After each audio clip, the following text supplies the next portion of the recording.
Right, we're back from a little break where I completely lost my train of thought. Somebody needed a loo break, so it worked well. So what we were talking about was Gwen with her own horse and struggling to work with them as a body worker, but also to go forward with it. And I was going to say I fit for quite a few body workers. Oh. And it's amazing how many of them do not do their own horses. Well, it's not amazing. We have that. It's like sometimes dealing with other people's kids is easier than our own. Not that I have kids, but you don't have that emotional baggage, and that makes everything much harder. I do quite a lot with him, but I do like to get somebody else in every now and then. But it is hard to get an honest. So that means you, with all your qualifications, even you have a lack of confidence when it comes to assessing your own horse. Well, Isn't that weird? I just moved him yards recently, as I was saying to you earlier. Moved yards the past couple of weeks, and he's an X-race horse. When I first got him, he didn't eat for 3 weeks. Oh my god! He'd come from Ireland, gone straight to the one racing yard, and he'd been there for 8 years. They raced for 8 years. It's a long time. Yeah, he's a good boy. He's a doer. And the only time he'd ever left that yard was to go to races. Yeah. So I had this big. And that's always with other horses, isn't it? Yeah, generally? yeah, and that's the only place he'd gone. So I got him a race the week before. It's Wow. my midlife crisis. I haven't hardly been riding. I've got wee fat 32s, and you've got this Irish racing. Nearly 40, and yeah, the trainer phones me the next morning after he raced and said, "When are you picking your horse up?" And I was like, "What have I done? I've got a horse that's just run 3 miles. I'm so unfit. He's so fit." But when he arrived, he obviously thought, I'm at the races when am I racing? Yeah, of course. And just trying to get him to eat. I was in getting bags of feed. There was a shop at the yard, different bag of feed every day. Eat something. So we've been there for 5 years. Decided it was time for a change for various reasons. And I had him in a good place. A very good friend of mine has helped me with his feeds. We had a meltdown at the beginning of the year where he'd lost a lot of condition. She's been my kind of support and got the right feed. Her feed is on brand one. And got the weight back on him. He's looking really good. He's happy in himself. But then I'm about to move him again. And I was doing it. Am I doing this for me? Am I being selfish? Is this going to set him off? And then probably about the week in the run up to it, I phoned her. She's my kind of mental person. Said, "I'm worried about ulcers. What if I move him and he gets ulcers? All the wheels fall off." What should I be putting him onto an ulcer treatment preempting this? And she very much calmly said, "Well, personally I wouldn't, but I'd be interested to know what route you're going to go down if you make that decision." So I was like, right, okay, onto Google and start looking at all the various different things. And so I've spent however long getting everything unnatural out of his system. Yeah. And we put all these back in, and then in my head I'm thinking body self-healing, self-regulating. He should back to the energy thing. He hopefully has enough in his system to be able to deal with this whole, because this is what we've been aiming for. We moved him, he came off the lorry and literally went,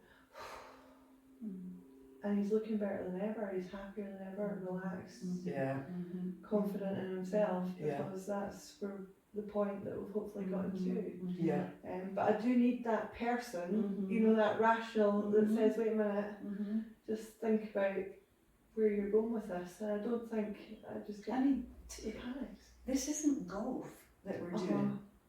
This is quite a scary, dangerous hobby addiction that we have. It's a bonkers. It's totally mad.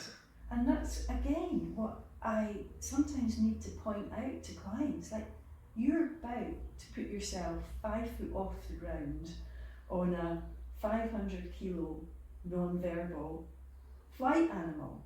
You have a right to feel a bit trepidatious about that, and then all the responsibilities of caring for that beast and all this.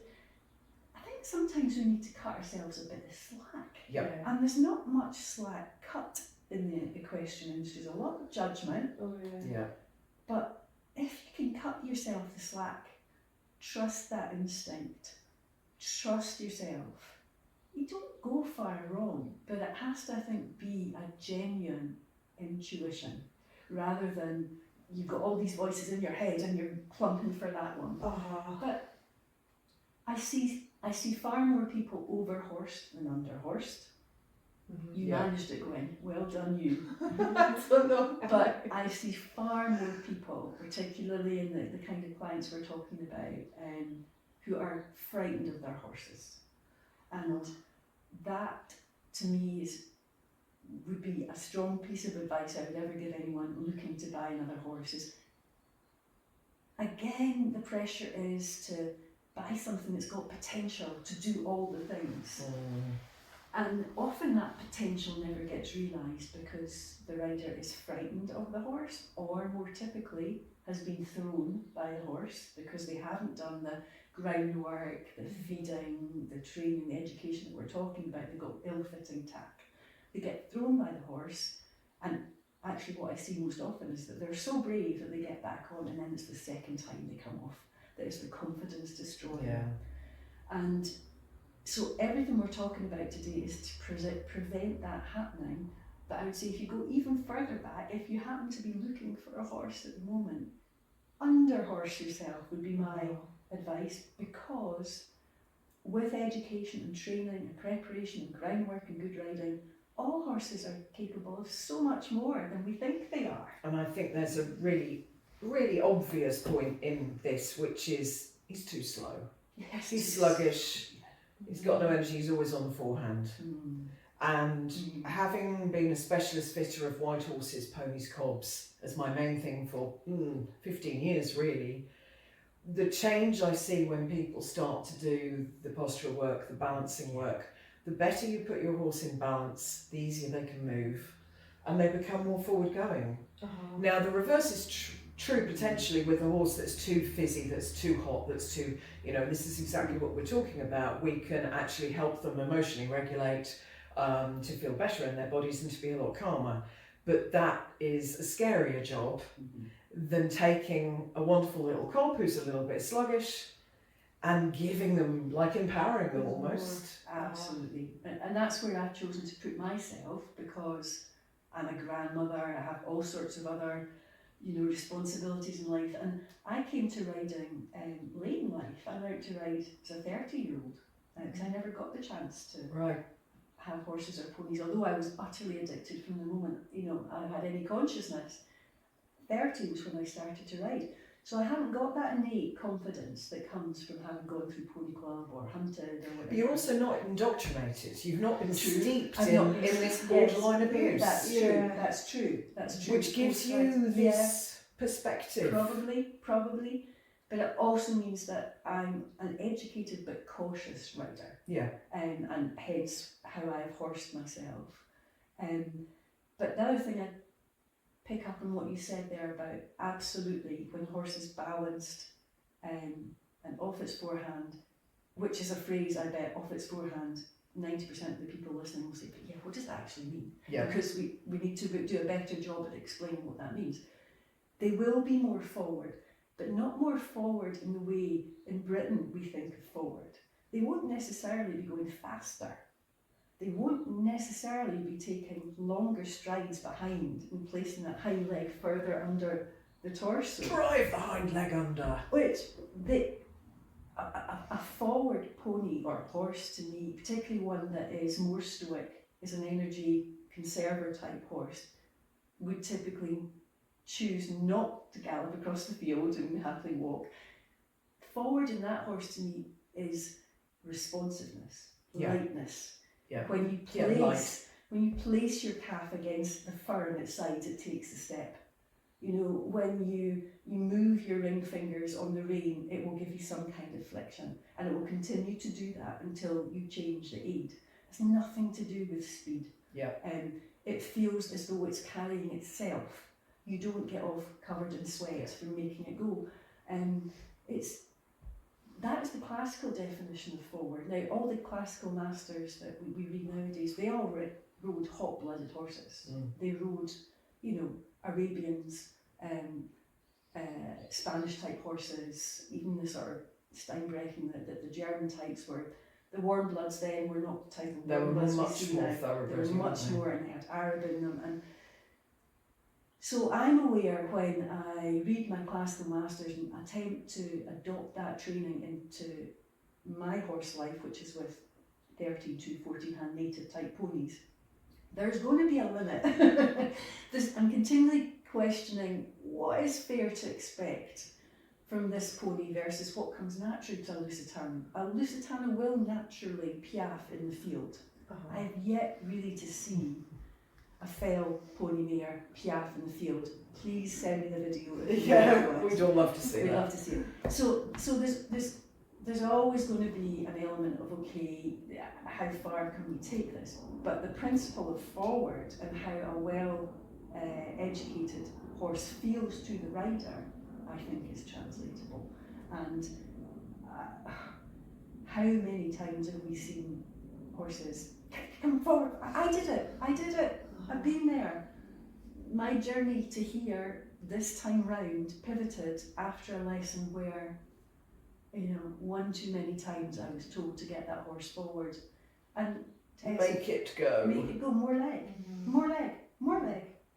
And all of us come across a horse at some time in their life where the horse just says, you're having a laugh. And for a lot of people that will end in a buck or the horse spooking and throwing them off. The type of ponies I have, that ends in the horse just standing still and refusing to move. You can get off now. You can get off and you can do whatever you like to me, but I can just stand here longer than you have time today. And I am grateful for that lesson and hitting that wall with her, because I had to adopt a different strategy. Yeah. And the horses are grateful for it. If I were to ever come across a client with a thick set cob who won't go, my first piece of advice to them would be treat it as though it's the feistiest Arabian stallion you have ever met. That's how light I want your ears to be. That's how small and how tiny we're going to act around it. And let's see how it responds. Because these horses are typically just shut down. I was with a customer actually on the way up here, and she's been a long-term customer, and I don't think she'll mind me talking about this at all. I've worked in the showing world for a long, long time because of what I do. I've saddle fitted Olympia and Hoy's M&M Supreme Champions, so I've been involved in that world quite a lot. And I wasn't quite as aware as I am now of how over-tempo all of those horses are. You go to your county shows or your big showing shows and you watch how these horses have run off their feet. From my rider fit training, which is from Maria Hallring in Sweden, we've talked about a different expression for being on the forehand, which is falling forward, which I love because it has that dynamic. And different words work for different people, I find, and I don't have the selection that other people might have, like trainers and so on, but I find that works for a lot of people. So when you look at a photo of somebody going across the diagonal in extended trot in a Grand Prix dressage test, you can still get a sense of that horse falling forward. And you can see the back is dropped and all of that.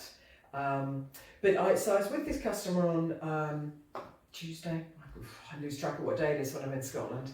And she has Highlands.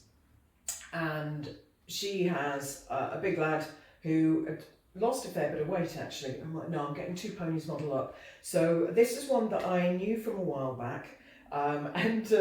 We had a chat and she said, just need to saddle him for now while I work out what I'm going to do with him. She said, because I love him on the ground, but riding him, we've never really clicked. And I've only done a tiny bit of what I do with her because she's a little bit more of a traditional customer of mine. And so I said, let's play with the concepts I've been given, and mine are really limited. I'm not a biomechanics coach, I'm not a trainer, I'm not any of that. And we worked particularly on tempo and her changing her seat, the way that she was thinking about using her seat. And we will get onto this, we're going to talk saddles and security and safety. But she said it's really interesting because while he's been away from me, he's done a bit more dressage and he does feel different. So I got her working on, and this is difficult to describe, it's a whole other topic, but using the elastic fibres in the horse's body, which we don't do, when you see these horses at Grand Prix level, they are using muscle fibres and they're working. And this is all, a lot of the time they're using the wrong muscles for the wrong purpose. So what we're talking about is using ground recoil forces, and sorry, getting very technical, but being able to use the ground and actually spring up. Like So basketball. Yeah, exactly. And we do use that analogy, of course. So I got her thinking about if you want the horse to recoil off the ground, you have to actually push them into the ground. That sounds really, really over the top. But when you sit in your rising trot, you actually think about using a little bit of almost martial arts energy going into a squat as you do your sit in your rising trot. So you go into that squat, you press firmly down into the saddle, and then it becomes a much more conscious thing. We're never going to then land with a bang, because we're really thinking about it, we're using it, we've already engaged our muscles to sit, and then when we go to rise, we potentially reduce the rise. And I think there are some fabulous trainers who teach a huge rise, but personally as a saddle fitter, I think a lot of that is to do with where the stirrup bar is on a lot of saddles. That a big rise gets you up over the stirrup bar. So, because she was in a saddle that suits her quite well, I said, you see, you don't need the big rise.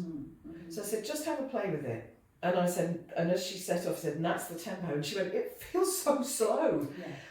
And then as we worked with her, changing the way she used her seat bones, changing the way she did the rising shot, and she just went, that's the best trot I've ever had from him. And I'm just a saddle fitter. I'm not a trainer, but there's these little shifts and tempo. And suddenly he's energetic and forward, whereas he wasn't forward before, even though he was going fast. And absolutely, and what I want to say here, what I want to say here is that for a while I believed that, but I lacked the confidence. It was like my secret, my secret technique. But They'll think I'm a weirdo. They'll think I'm a weirdo. I can't go out and show like this, because what has helped my confidence, and I think what is increasingly moving riding in this country in this direction, is equitation science and equine science and the science of movement. And we're now getting the biomechanical evidence about how a horse actually uses his body. And what I've learned through people like Jean-Luc Cornille and Science of Motion is that, I mean, just to take your point, the horse's hind legs are as much about, if not slightly more about braking than they are about propulsion and movement. When you think of a horse's hind legs stepping forward, the first thing it does, hits the ground, brakes, it pulls until it moves underneath the stifle, and then it pushes. So what I think you're addressing in that lesson is the rider, what can a rider do with the hind leg when it's on the ground and pulling? And that's when you can get the compression of the hindquarters and the joints of the hind leg, which is true collection, and the horse is basically coiling itself, ready for that push forward. And so the feeling, to me, feels much more about up than it feels about forward. And I now talk about this, well, it's the first time I've talked about this on a podcast, but I talk about this openly because I believe the science proves it now. We didn't have that science, we didn't have those studies 20, 30 years ago. We're getting there. And we're learning, actually, some of the things we've said about how horses move are incorrect. And obviously the more a horse, if you imagine yourself, the more squats you do, stronger over time those muscles get, and then you can jump further forward. You can propel yourself at that point, but the idea that the propulsion comes first, I think the biggest fundamental to me is that we give lip service to the fact that horses are not designed for us to ride them. I mean, I'm not religious, I don't believe they're designed anyway, but you know, they absolutely are badly built to carry us. So falling forward is their natural way of propulsion. And race horses fall forward really well. And we hold them, which is why they're really fast. And yet we hold them up. You know, the jockeys mostly they take a strong hold for the horse to pull against it. I think we've all I've read enough Dick Francis, and you're in the racing world a bit with your work, aren't you? You know, that you take a hold to get the horse to go faster, because we're stopping them falling on their face. So, you know, if they are always falling forward naturally, and then we add weight to their forehand, because they're built even worse for us to sit on their hindquarters, you know, that would be ridiculous talk. So, when we add this extra load of a rider, and we then have to have something we sit on, so it's not just the whole body is loaded, but that particular part of their back has a structure of some kind, or it has your seat bones if you're bareback. We change that horse's locomotion. And what we've been doing with traditional, and I don't mean proper traditional with a capital T like our amazing classical dressage trainers, I mean where we've ended up, is that our traditional training is all about how do we micromanage that horse's inability to balance itself. And this is where I come in with the saddle, is what can we do with the saddle to enable the rider to better help the horse to balance itself? And that sounds a really complicated concept, but if all we do when we ride is spending the time holding the horse up, then they're going to be in compensation. So they're going to use their postural muscles, deep postural muscles, for locomotion. And they're going to use locomotion muscles potentially for holding themselves up instead of... so I'm always trying to address that with the saddle. And you talking about the deceleration phase behind, so my little model of movement, and we chatted about this briefly, and I know we've talked about it, and it does come, I believe, broadly from Jean-Luc Cornille, but his is much more complex. He's a slightly interesting, challenging character, won't be for everybody, but he addresses physical forces in a way that I don't think even the French classical guys did, because they were pre-Einstein for a start, most of them. Absolutely. So we're post-Einstein, and we're now actually trying to bring that together with an understanding of forces. So if the hind end can decelerate, and it's called the stance phase, is when they ground the foot to when they start to push off. So when it comes under the hip, that's the end of the stance phase, I believe. So we're talking roughly 25% of the... So the 25% is really critical. If the horse can decelerate better through compression of the joints, which, yes, we use the word collection, but that puts us off and makes us think it's only for elementary dressage and up. But no, it's to help the horse carry us, full stop, however, whatever work they're doing. Then the rib cage derotates, because every horse has its rib cage rotated slightly more one way than the other. And the more we can reduce that, the better. Because all the time that the rib cage is more down on one side, it will affect one shoulder particularly. Let me stop you. I don't think the majority of horse owners in this country know anything about rotation. So maybe you should just expand on that a little. So I've got a blog post. So my website, stephaniebloomsaddlefitter.co.uk. Blog post on wonky donkeys. You can just Google my name and wonky donkeys and you'll find it. And I had a realisation that I could look at saddle balance from one side to the other, so the relationship of the pommel to the canterel, and it would be different on the near side and the off side. And I kept thinking, is this an optical illusion or has the saddle slipped? So go around the back, no, saddle hadn't slipped. And I started to already see this, and then I started working with Sweden and got the Jean-Luc Cornille information about rotation. So the spine of the horse, if it's going to rotate, it's going to do it all the way through. So if you've got rotation in your horse's spine, it will appear at the ears. It's not going to suddenly stop at the shoulders or anything. And by rotation, we mean the barrel of the horse doing this as it walks. So, the hind leg comes under. So you see it in walk, and you see it swing both ways. And with most horses, you will see it swing more one way than the other. So that's the dynamic rotation, and we then get a little bit more of a static one in trot, because there's no natural swing to the rib cage in the same way in trot. So what we get in trot is, as we go to corner, and this would be true of other paces as well, but as we go to corner, we want the rotation to be slightly down to the inside. And most of us that are training and looking at riding would say that, for me, that is a right rib cage rotation. So the spinal processes and the rider are going to the right. I believe vets, and I think did we talk about this yesterday? We're the same as you. We go the same way as you. So body workers will say to the right, but strictly speaking, vets will say it's to the left because the rib cage is popping out to the left. The sternum has gone to the left. We're just describing it differently, but the actual same thing. But for a horse to turn, we alluded earlier to the fact there's very little bend in the rib cage. So actually it's not bend, it's mostly rotation. And then we get whatever flexion we want through the neck and the poll and the head. But essentially we need the horse to be rotating. If your horse is stuck in a right rib cage rotation, which is quite common, then when you're trying to go left, you haven't got the beginnings of bend, but you haven't got the beginnings of turning the horse in a way that's functionally correct.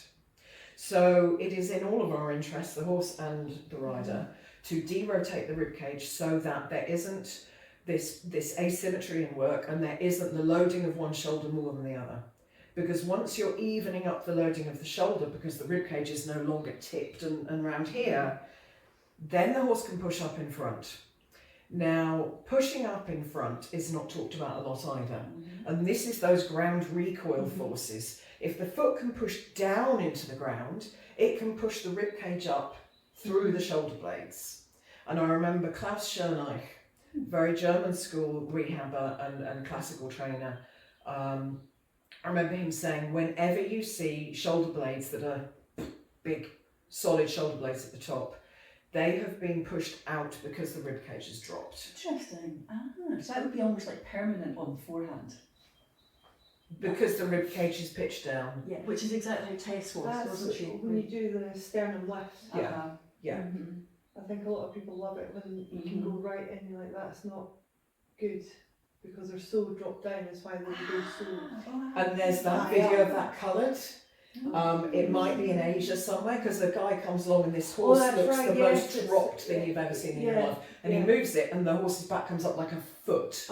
That's a really, really extreme, horrible case. But it shows what we're talking about. Yeah, a lot of people get upset because they can't get the horse lift. Like either your horse is completely jammed through the back muscles that we're getting nothing, but also you don't want this much. I'll need to do a video of it with my horse because we get a lot of lift. If they're already in good posture, you won't get as much lift. No, you should just get, like, it should be minimal. Okay. There should be movement there, but not like a... Yeah. And we don't see that in many horses at all. No. And that's why you were seeing the saddle on one rein looking squint on side. Because the rib cage is pitched downwards, but it's pitched down more on one side. Permanently. It's not to do with the bend the horse is in at that point in time. It's a fixed rib cage rotation. And if you go out and look at your horse, have a look at the blog, and also have your trainer look at how the saddle balances you, you will find that almost always the offside, well not almost always, probably 75%, the offside will look more downhill and the near side will look more uphill. And then we're trying to ride straight. Well, we should talk about this now because both Gwen and I have experience of the saddle's impact on exactly this area, don't we? I'll start simply because I've been through the whole process with Steph, but you know, I have ridden from my seat for years. It's how I like to ride, and my horses respond to my seat, so all good. No, not all good. You have to be really humble with horses, don't you? Yes, I was riding a saddle which I knew wasn't right, so that's why I got you in, but I didn't think there was anything wrong with my seat. Yeah. I thought the saddle was a problem for the pony, which it was. It was also a problem for me. Because we don't talk about the rider in the saddle and the rider affecting the horse because of the saddle. No, I mean, it sounds obvious now, doesn't it? But I thought saddle fit for the rider meant is a 16-inch, 16.5%. How big's your bum? And are my knees off the flat or the block? So that was the beginning and the end. But what I have felt since I went to, it's a Ghost saddle, it's a Ghost Iberian saddle, which Ghost has an infinite range. It's enormous. However, that wasn't relevant for me because Steph walked into the saddle fitting, looked at me, 5'8", and my 13.2 exceptionally short backed pony went, we've only got one option, it'll either work or it won't, and brought out the Iberian. Although I would argue now I would potentially have something else in the range, but there are only very, very few options, whichever. But it's you'll correct me if I'm wrong, it's a short seat but a wide seat. And quite flat. So I rode in it, and the first impression I got compared to the sort of kind of almost bareback saddle I was riding in before was I'm quite high off the pony, but that wasn't necessarily a problem, and it allowed, you'll talk about this more, but allowed my hips to open and my thighs and knees to drop so that I could get into a proper shoulder hip heel alignment even on a 13.2 very round cob. All good, Yeah, because a wide rib cage will push the knee forward and out. which it had been doing. So the wider your horse and the narrower your own hips, and femur length does come into it about where your knee hits on the rib cage. But yes, a little round pony is going to make your knee go forward. So if you have been having lessons for years with your trainer, and every time you ride your trainer says, put your heels down, push your heels back, knees down, thighs back, i.e. tries to train you into a proper shoulder, hip, heel alignment, and you haven't checked your saddle yet, save yourself some money and time. It won't be you, it will be the saddle. But that's a sort of... But we're made, again, shame, because we're made to feel like we're not a good enough rider to be able to get our foot underneath us. Or I'm too overweight, or I'm too short, or every single, I think without exception, every single client I go to starts their lessons, I'm a bit crooked. It's like... You should see the booking forms I get. People know there's something wrong and they immediately blame themselves. But yeah, so we're making that point. But anyway, back to my saddle. I bought the saddle, I was happy. Pony was happy, there were no more of the stress or pain indicators when getting tacked up, so off we go, hacking out. And then there's something different here. Because I had always, seat bones are what my training's all about. Your seat bones are in contact with the saddle, and that's what you use to change your weight aids and give the weight aids. And the 3-point seat, which I understood to be your 2 seat bones and the front of your pelvis being in contact with the saddle, I'd been warned off it as an instructor of the seat, because often what I would, or what had been told I would see, is that the rider, in an attempt to have a 3-point seat, will arch their back and will be permanently, is that an anterior tilt? Yes. And so top of the pelvis coming forwards. Yes, and we don't want that, because that locks the pelvis in place. It's uncomfortable for the rider, uncomfortable for the horse. So I had never, I suppose maybe a long time ago, had stopped worrying about the fact that I was in contact with the saddle in 2 places. And having to hold your pubic arch up, basically, to sit correctly. Which I didn't realise I was doing. Yeah. And this is the key point here. It was subconscious. And you're trained to this level. Yeah. I should have known, but that's naturally how I rose. You spotted, and people can see some photos on your Facebook page, you spotted, and I knew right away that I had an anterior tilt in my pelvis, and I put that down to, that's just how I'm built. It's nothing to do with how I'm sitting on a horse.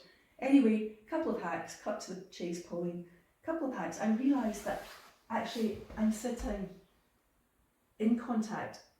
I don't know how many points, was it 3 points? I don't know, but my whole pelvis was in contact with the saddle. Both my seat bones and the front of my pelvis. I was just sort of sitting there. And the reason I knew I was sitting there was I had glimpses of just being able to relax. And literally the undercarriage of my pelvis, from front to back, the muscles there just lost tone, or were able to lose tone. And it felt like as they lost tone, my seat widened and lifted. And the pony just went a wee bit more forward. And I did try it 2 or 3 times before I actually contacted you. I can't remember how I mentioned it, but so this is different. This is an open seat, it feels to me. Not a deep seat, an open seat that doesn't take any effort. In fact, I'm still at the stage of reminding myself I don't need effort, that I'm just being held there. Yeah. And the beauty, why bother? Well, the beauty of that is, A, it's easier, there's no back pain when you get off. Yeah. The seat aids that I do now use are more distinct to the horse. When, again, thinking about it, it's a bit of a duh moment, because I think in holding myself in the saddle previously, there would have been thousands of micro little muscle movements that would be holding in place, but I'm just not needing so many of them anymore. So the horse can hear the signal from the noise much better. And then the horse just moved. I mean, we know that the more relaxed we can be as riders, the easier it will be for the horse to move underneath us. And I can see that in the forwardness of my ponies. And the key thing I want to say is that until you felt it, you can't really imagine or know it. You can't be sure how your seat is currently. Complete Dunning-Kruger, isn't it? It's you have no idea that you don't know this, because nobody talks about it. And because the muscles, I've learned, I think it's Bettina Bialik, and academic art of riding that teaches this explicitly. The muscles that we use in proprioception and in balance, so whether it be our feet on the floor when we're walking or in our pelvis when we're riding, it's largely a subconscious process. It's not we're continually saying, oh, I need to fire that seat bone a little to keep. Your body wants to keep you central. Your body wants to keep your head upright and your dominant eye in the middle. Your body's doing that every second of every waking moment. We don't know it, thankfully. We don't have to think about it. It does it anyway. Convert that to the saddle. You're not really aware of most of the muscle movements that are happening to keep you upright in the saddle until you don't need them anymore. And it's partly why people can't train us to do it, because they don't. It's like the really good riders in most things, isn't it? They don't understand how they do it because they're naturals. It's just the basic version of that. So, I mean, long and short of it is, and I know not everybody can rush out tomorrow and get a new saddle, I know that, but just start to, get Steph in, basically. Get Steph in and get yourself Not really the purpose of the video, but listen, but I'd say think about your own saddle and how you feel in it. Yeah, be aware of the importance of the saddle to the rider. Yeah. We're now educated enough that we know the importance of the saddle to the horse, but to the rider. And it's more than just feeling comfortable. Yeah. It's more than just feeling, I can feel the horse's back. It's about, is your skeleton, well, you talk about what it's, you know much more than me, but something about this. Well, and I'll probably be, Gwen and I talk a little bit about anatomy, I'm sure, because it was really interesting in that slow walk work group, and it is literally Facebook group slow walk work. Pauline posted last week, so it was last week, about this experience, and it was really interesting everyone's responses, because quite a few conversations about, oh yeah, you've got to be comfortable in the saddle. No, you've missed the point. Yes, comfort, and I can't determine comfort as a saddle fitter, only you can feed back to me whether you're comfortable. But also we're often comfortable in bad patterns, so I'm trying to analyse that as well. So yeah, it's not just comfort, we need an element of comfort, and we don't want to be like the top level dressage riders, that an awful lot of them survive on painkillers. Tell me this. So you look at the people in anterior tilt, and then with what is technically called kyphosis, so they go into anterior tilt with the pelvis there, and then they've got to come here for the extended trot. So yeah, but you'll see a hollow back with it. Is that to do with the blocks on saddles? Blocks can come into it. So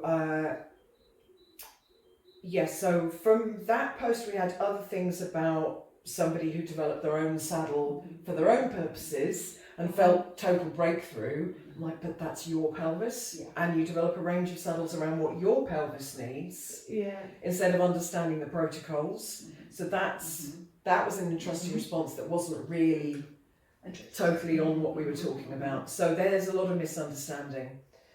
So in an effort to get secure, and we'll see it everywhere, the conversations on Facebook, and I'm one of the very few voices, there are others, but they're mostly trainers of the old school who will go, oh, these high cantles and these big blocks. So I started in racing, done kind of cross-country hunter. I've always been fast forward, yeah, obviously I've reached an age of self-preservation now. A lot of people laugh at, well, you dressage.